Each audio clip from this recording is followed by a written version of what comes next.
Tension नाही. ज्यांना मोठं केलं ते जातात.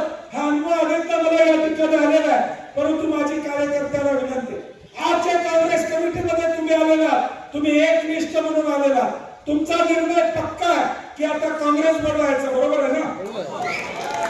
तुमचा निर्णय पक्का आहे काँग्रेस बरोबर राहायचं. माझी कार्यकर्त्यांना सुद्धा विनंती आहे, माझी गीता आलेल्या सगळ्यांना या ठिकाणी विनंती आहे, आजपासून तुम्ही काँग्रेसचे एकनिष्ठ म्हणून या ठिकाणी राहिलेला, कुठलाही दुसरा कुठला विचार या ठिकाणी करू नका.